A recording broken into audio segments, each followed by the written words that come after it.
Well, that's right. Do people know you're British? Sometimes. You're okay with us disclosing that? Yes. Riga, Latvia fan, right? Other than the overcast weather, right? Very nice people, incredible startup ecosystem, and now it's used everywhere. The Smarketing URL is worth $150,000. They'll ghost you, and sometimes. Has that ever happened at TestDevLabs, right? That people get really excited and the next thing you know, they don't want to talk with you? Why is that? What's the phenomena in 2024 and 2025 of why that happens? I work with Steve Jobs, which probably should be another episode. Yeah. I learned a couple of things like, number one, every business is a people business. The level of quality that's defined in TestDevLab, you guys are fanatics about that, right? For me as a business person, if customers are renewing, then the product has achieved a level there. Hello and welcome to Tech Effect, where we interview industry leaders and experts to share their insights on the topics and trends shaping the tech industry. I'm Josh from TestDevLab's marketing team, and today I'm joined by Dan Tyre. Dan has over 17 years with HubSpot under his belt, being hired as employee number 6. He grew the sales team, doing everything from managing, training, and recruiting. Additionally, he uses his 46 years' experience to scale startups and coach the leaders of tomorrow in, leadership. Thank you for being here, Dan. You're welcome, Josh. Amazing. I should take you on the road with me. Amazing intro. Thank you very much. So I've given everyone a little executive brief about you, but maybe you can tell us more about yourself, maybe some of the impressions you've got about Riga, because this isn't your first time here. You were here for Tech Chill in the past, and you're here for Tech Chill again this week. Tech Chill 24, Tech Chill 25, and I'm a big Riga, Latvia fan, right? Other than the overcast weather, right? Very nice people, incredible startup ecosystem.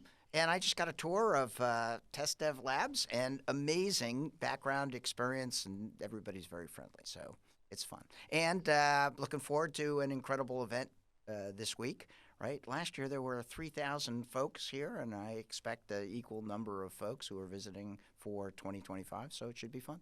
That's good. So you've already been here, and I know you've already visited, I think, Startup House, or you will be if you haven't already. But what got you started sort of investing and interested in the sort of the startup environment? Because obviously you're here for Tech Chill. So what was that moment that sort of drove you forward? Yes, it was Louisa. Louisa? My friend Louisa, when I was working for HubSpot, I exited on January 5th, 2024. And she was a student, one of the programs that I ran. And HubSpot offers a free program called HubSpot Academy. And have you ever heard of HubSpot Academy? I have. Okay. HubSpot Academy is 400 courses and shorter kind of classes that have been offered over the last 12 years that more than 4 million people have gone through. I think there are 500,000 people that have a current certification in inbound marketing, inbound sales. And as part of that initiative, we offered boot camps. And boot camps were 6 or 8 week programs where we would teach you a certain skill in a community so you could do it with other folks. And it was super fun. And for a short period of time, I taught some of those classes. And one of them was called Pipeline Generation Bootcamp. What do you think Pipeline Generation Bootcamp was all about? I'm going to say it's going through the full funnel of getting that initial lead and getting them through to a conversion. Boo! Wow. Josh, good job. Yes, exactly right. And would you take a boot camp like that? I probably would. Okay. And why? Because it's important in marketing to sort of understand how that goes through the funnel. Because our job is ultimately to help the sales team close those deals. And if we understand the pipeline, we can really help them do that. All right. You're 100% right. And that wasn't in the briefing meeting, right? No, it wasn't. In fact, it's not sales, it's not marketing, it's Smarketing. Have you ever heard the term Smarketing? No, but I like it. I invented it in 2007. It's a long story, but in 2007, I was in my first year at HubSpot, and I was working for a gentleman by the name of Mark Robert. He was the VP of Sales, and Mike Volpe was a VP of Marketing, and we were celebrating our first 100 customers. HubSpot now has 250,000 paying customers. But at the time, we hit 100 customers, and we're like, yeah, we've made it. Oh, my goodness. And I'll never forget it. We're in a room like this, and I'm drinking a Sam Adams beer. and Mike Volpe is drinking scotch, right? Which I don't know why he was, but he was talking a little bit about the growth of the company. And this was maybe 4 or 5 months after I started, and we were starting to generate inbound leads through the website, which was the premise of the whole company. HubSpot is inbound marketing company in 2007, and we say, you check out your website, and we'll have people who are interested come drop their contact information, and salespeople will call you, right? Common knowledge now and the foundation of everybody's scale. But at the time, it was very innovative. And I'm like, Mike, I need more of those inbound leads. And he started laughing just like you. And he's like, oh, yeah, Dan, that's the whole basis of the company. If you get inbound leads, it'll be easier to sell. I'm like, no, you don't understand. From a sales perspective, right, when you do raw outbound contact, right, 90% of your life is calling people who couldn't care less, right? If you talk to people, when you say, I saw that you were on the HubSpot website, and they go, oh, yeah, I was on Sunday night. I'm like, what were you looking for help with? It changes everything. And he's like, yeah, that's what we hope to prove. And I'm like, it's not, I'm like, I need more of those leads. He's like, I can't produce any more leads. I'm like, why? He's like, I don't have any more headcount. And I'm like, I will give you sales headcount. And he's like, excuse me? And I'm like, I will give you sales headcount so you can hire another marketing head so you can generate more leads. And he's like, why would you do that? I'm like, it's not sales, it's not marketing, it's Smarketing, just like you said. And it was easy for me to say that because it wasn't my headcount. It belonged to my boss, Mark Roverge, who was an amazing guy. I just saw him at Harvard Business School in December. And it was the first time in which we kind of explained how sales and marketing works together for what we now know as a growth process, right? And marketing is now as important in the sales process as the sales process used to be. And he was giving an interview to Professor Thomas Steenberg, who was a professor at Harvard, and he wrote this case study called HubSpot Web 2.0, and it talked the first time ever about the term Smarketing, sales and marketing. And they still use the case study at Harvard Business School, although my name is not associated with it. It says a HubSpot employee. I'm like, wait a second, that's not a HubSpot employee. But both Mark and Mike and Professor Thomas Steenberg have all agreed that it was my phrase, and now it's used everywhere. The Smarketing URL is worth $150,000, right? Which I was not smart enough to license right back then, but it was it's one of my small claims to fame, and it applies exactly to the modern sales process, right? Because buyer behavior has changed. And it used to be when you talked with a salesperson, right, they controlled everything. And they went through a traditional sales process where we'd prospect you, then we'd qualify you, right? The sales funnel, right? We call it, yeah. And what do you think about a sales funnel? I think it's pretty reliable in how it works because you do need to filter everything down. So we were talking about the book that I wrote, The Inbound Organization 2018. And when I asked CEOs, what do you think of the sales funnel? They're like, I love my sales funnel. I'm like, no. How do you feel about being in a sales funnel where a salesperson is going to qualify you and demo you and close you? And they're like, I'm not that excited about that kind of process. I'm like, exactly. It's today's world, right? People get really excited and they'll come to HubSpot and say, I want to learn more about the HubSpot CRM, HubSpot marketing software. And then they'll ghost you. And sometimes, has that ever happened at TestDevLabs, right? That people get really excited and the next thing you know, they don't want to talk with you? Why is that? What's the phenomena in 2024 and 2025 of why that happens? It depends. We have had some people that are big startups and maybe they lose funding suddenly or they get to the technical bit of things and that's when they're like, oh, we really need to know what we're doing here. So the answer is it's a modern world. So you're exactly right. It's very confusing, right? Your boss says, go out and figure out how we can do outsource Q&A, and then you start researching, go to the website, you look at people. Then the next thing you know, he says, I want you to do something else, right? And so you move on to something else. And because of the availability of the internet, the availability of all this information, the sales process is much different. And because of the availability of all this information, you're not beholden to a salesperson to go through that very structured process. You do whatever the heck you want to do, and you'll only move when you're damn good and ready, right? Which makes perfect sense. So now, if you're all excited, you talk to a salesperson, right? And we start giving you education and explaining. But then you're like, okay, I don't want it anymore. You go away. And then when you re-engage as a salesperson, I need to know that you spent a fair amount of time last year looking at this product or service. And if I know, then I have a built-in trusted relationship. I'm like, Josh, I saw that you were on our website last year, like 30 days straight. You were looking at all this information.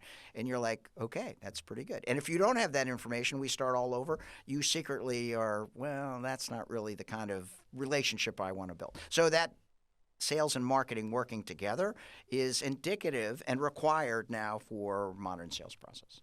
And it works quite well as long as sales and marketing talks together. And at TestDevLab, does sales and marketing work well together? Yeah, we do. Okay. So that's a competitive advantage. Because if you're not generating those marketing leads, we also call them MQLs. Do you use that term? Yes, we do. Okay. And what does MQL mean to Marketing you? qualified leads. Exactly. I was just at that session at Harvard, and we were teaching MQLs. And it was an executive MBA program, and people were like, what's an MQL? And we were trying to explain why if somebody's come back for the third time, you have to call them very quickly because they're a very motivated person to want to talk to a salesperson. And it's super fun to see the changes over time of the sales and marketing process. So I went, and based on my sales experience, went to work for the worst run company in American business. It was called the Computer Store. Oh. They had a exclusive to sell Apple products east of the Mississippi in the United States. Right, and they found a way to screw that up. Oh, wow. They had leadership problems, they had nepotism problems, they had inventory problems, they had sales problems, they had no marketing. It was horrible. And I worked there for 11 months. My boss was this guy, Roger. And Roger was a band leader. He was this big, jolly guy. He didn't swear. He was just a really nice guy. And one day, Roger comes in and says, I'm quitting. And I'm like, why? He's like, I'm going to a startup. And I'm like, what's a startup? He's like, it's a small company. It's going to grow very quickly. I'm like, all right, knock yourself out. He goes, no. I want to take you with me. And I'm like, I already got a job. He's like, I'll give you $75 US a month more. And I'm like, okay, I'm a startup guy. So literally for $75, it changed my life. And I started with this company called Businessland, right, in 1981. And over the next 9 years, it went from $100,000 worth of revenue to $1.4 billion in revenue, right? And this is the 1980s when $1 billion was real money. I know. And it was an amazing education. And it was perfectly suited for my temperament, attitude, and attention span, right? So I started as a salesperson and in Boston. Then I moved to Framingham, Massachusetts. Then I moved to L.A. and then taught sales training in San Francisco. Then went back to New York. And by the time in my 7th or 8th year, I was running the New York area, which was all the big companies. I was IBM's #1 customer. Oh, wow. I work with Steve Jobs, which probably should be another episode. Yeah. Steve was a very interesting guy. I was responsible for 350 people, about $250 million worth of revenue, and 30% of the profits of the company. So it's kind of a big deal. Yeah. And amazing education in how companies grow. And it took 10 years to get to $1 billion. And fascinating, I learned a couple of things. Like, number one, every business is a people business. You know how you and Giannis were showing me around and so nice and thoughtful, right? That's being a human being. And, not every business is like that. Some are cutthroat and some are commodity businesses, and some people don't really treat other people like human beings, right? And that's the foundation for every business. If you lose the hearts and minds of your employees or your customers, right? Put a fork in it. You're done, right? And so the other thing I learned is you always start with the goals and work backwards, right? It doesn't matter what you want to do. If you don't understand what the goal is, it's really hard to work and achieve towards that. And then I learned always to have a plan, right? And I got really good in the first startup that I did of having that plan. So I worked for that company, and it was an amazing education. I was their turnaround expert. I went all over the United States and helped them fix divisions that weren't performing well.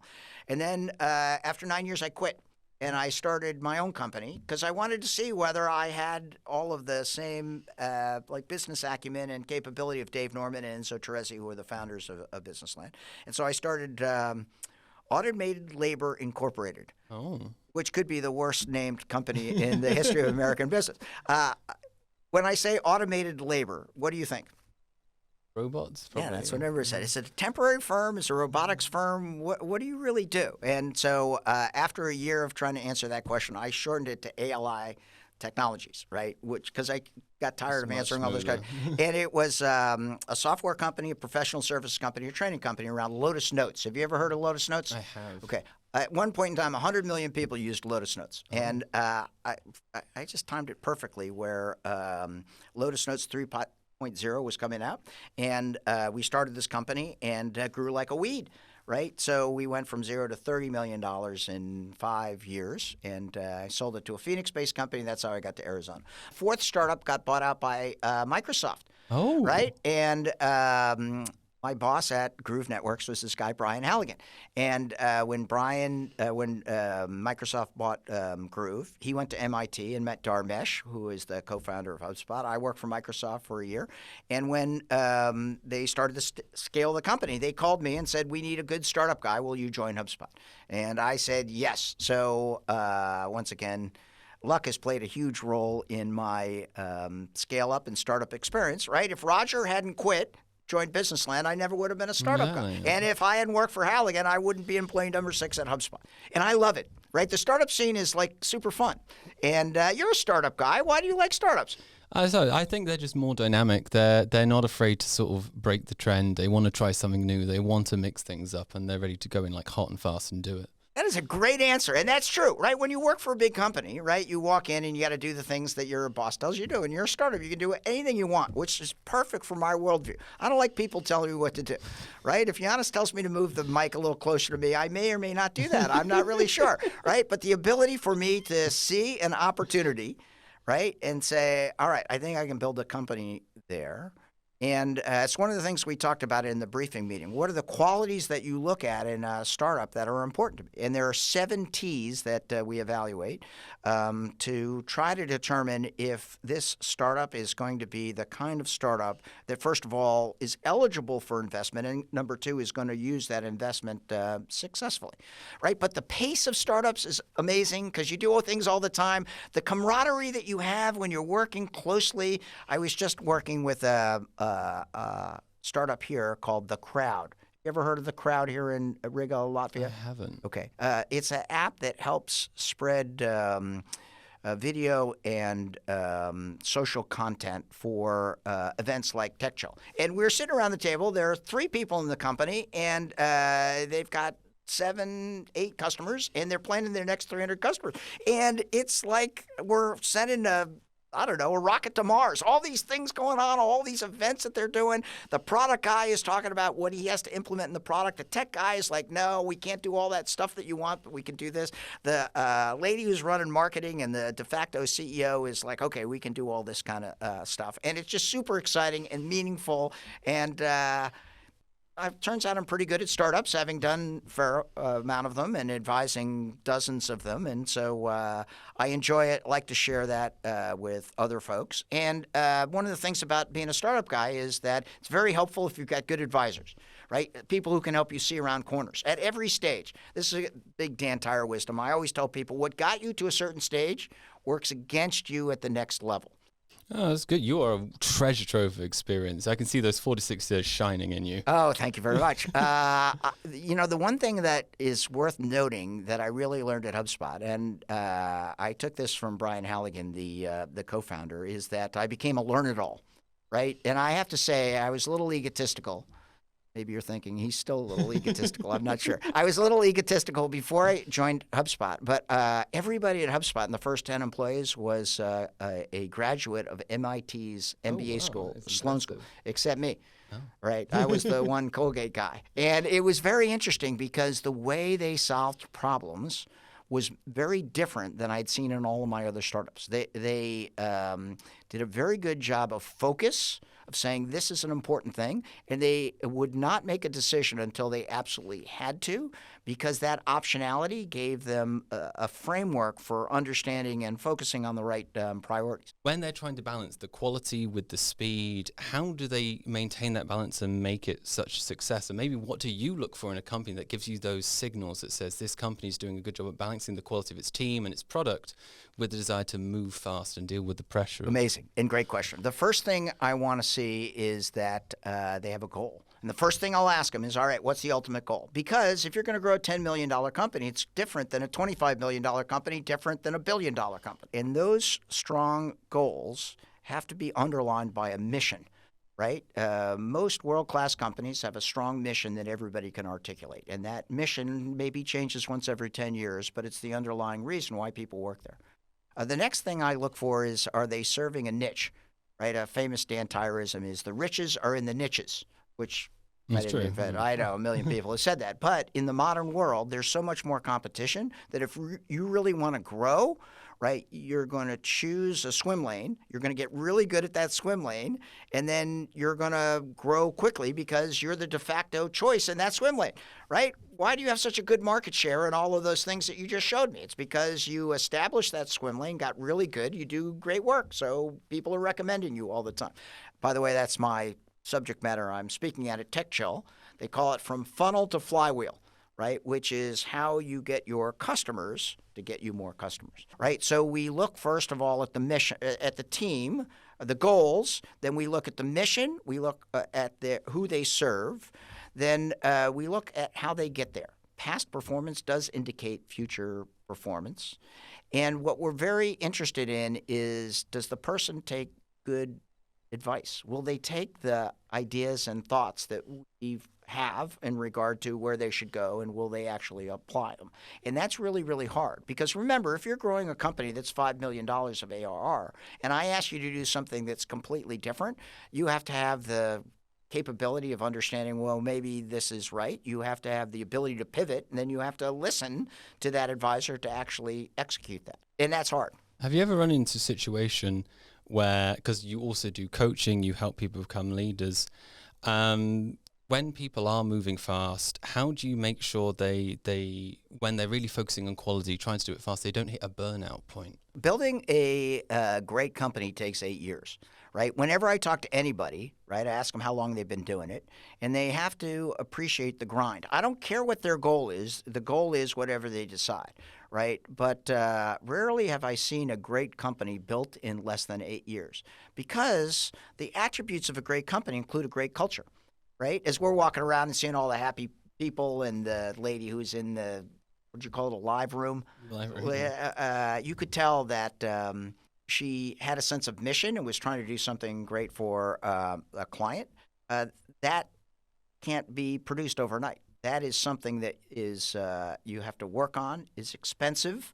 You have to continue to cultivate. And so one of the attributes that we look for in companies is that culture where people are nice to each other, where they're recruiting quality employees in different facets, from sales, marketing, tech, and product, customer service, customer support, all of those things, operations, finance, and that they're able to execute at increasingly more complex businesses, right? When you're a startup, the good news is, like, go from A to B, and there's three people who do it. Those first 100 customers. Exactly. But that's the easy part. Then when you have 100 customers, first of all, you got make sure that you have 100 of those customers next year, and you got to get another 100 customers or another 300 customers, and the level of complexity continues to scale, and you can't outrun it, right? What a lot of entrepreneurs do, and one of the reasons people flatline, is because they think they can just work harder, right? And that's not a good solution, right? You have to be able to understand that many of the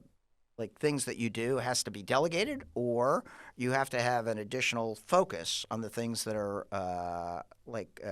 high priority. Because you need that product. So when you launch, if you haven't, I guess in our case, we recommend you test a product to make sure it works. If it doesn't meet those customer expectations, they will just not use it. They won't tell their friends. They won't even, if you offer them a hat, they won't want the hat because they don't like your product to begin with. From a quality product perspective, it's essential, right? I want to make this very, very clear. You launch a product that doesn't work, you're pooched. No one will ever buy it. You will not launch, right? And you can't go back and say, oh, yeah, it's just our MVP. In the old days, people would say, well, we're a nonprofit. We don't invest in technology. That's crap. It's 2025. It's got to work. It's got to work, and it's got to be chipmunk friendly. And if I can't figure it out, no one can, right? And let's just Like, do it, and then it has to provide that value. It doesn't have to provide the value immediately, but I have to be able to understand it and use it. And I'll be like, yeah, okay, that has a little value. And then you add those extra features, right? And these blips in quality can be very expensive. Sometimes they can create customer dissatisfaction. Sometimes they can create legal or regulatory issues. So understanding and making sure that the product works to the customer's level of satisfaction. And then the more value you can put into it, the better, right? Because then when renewal time comes around, if you're 10x, whatever I'm paying, it's a no-brainer. If you're 5x, yeah, it's a no-brainer. If you're 3x, I'm like, okay, maybe. If you're less than 3x, then I'm not going to buy. I'll just go to a freemium offering or something like that. And so, like, quality is different in 2025 and essential for anybody who's launching B2B product, even a B2C. Actually, it's both, right? To make sure that your customers are happy, and then there's a little bit of marketing involved to make sure that they're bringing these viral customers, because that's like a referral. Yeah. Every entrepreneur I've ever met, I ask them, "Do you like referrals? Do you like referrals? Yes. Why?" A very strong, as you said, marketing qualified lead. You know they're likely going to convert. They're likely going to come in. They're likely a turn buyer. Why? Because they know they have an expectation that's already been sort of set. Yeah, you got all the right answers. And we didn't even talk about that. The reason why referrals are so good is, number one, they come with built-in credibility, right? I'm in a busy world. Josh, if you tell me you got to buy this water, right, because it's like, what'd you say, monkey house, right? You got to buy this water because it's the best water in Lafayette. How do I know? But I'll buy it because I know you. We have high trust, right? It's actually very inexpensive. I didn't pay for that. No. You told me, drink this water, right? And it's quicker. It's less expensive. It comes with built-in credibility. The sales process goes quickly, and that works in virtually every field, right? So these referral kind of things, I ask people, do you want more referrals? And they go, yes. And I ask them why, and because they convert more quickly. And I'm like, well, what's your strategy for getting more referrals? And they're like, that's not the way it works. You can't have a strategy for referrals. I'm like, yes, you can. It's called the HubSpot flywheel. This is how we do it, right? And it features your ideal customer profile and all of your marketing. It helps you explain what you like of value in the product. So you have to have TestDevLab customers talk about the experience. And guess what? They'll talk about it in glowing terms, right? And they'll say all of these great things because you did all those great things. And they will explain that to a new customer in credibility that you'll never have because you work for the company, right? But they're like, no. Let me tell you how I went out and talked to other competitors. This is what I did when we talked to TestDevLab. This is what they did. And all of a sudden, right, you can do that at scale, which is exciting and necessary. Building that thought leadership and then building the flywheel on top of that is how you scale great companies. There's obviously, you can, when you're a startup, you're moving fast. Oh, maybe I'll go to this market, maybe I'll go to that. But you need to focus getting that core product out there, meeting those customer expectations, and that will help you grow. You get those referrals, you built a strong, robust product. But then from an investor's perspective, when you're looking at these startups, how does that change through the series funding? At what point do you think, well, I can see this is going in the right direction. This is the team, this is the product. They've done that. They've not gone into a million places. They've made something I can invest in and then come in and help them take that to the next level. It's an amazing question. So when you start with a ideal customer profile and you show proof of concept in that ideal customer profile. Not all of your business has to come from the ideal customer profile. You can always be opportunistic. That's a blessing and a curse, right? If I say you can go after anything, right, and if you do that all the time, then it could be a problem. But if 60% of your business is coming from a ideal customer profile, then once you dominate that profile, then you go to another profile. So at the very basic level, you want to create that MVP. That will work. That has high quality. That has show value, right? Then you want to show the concept will work as a business model. Right, and that's where you start scaling. The quality doesn't change, but the complexity of the product continues to do it. So at a very early level, right, you're making sure the product downloads, works, has good UX, and people find value.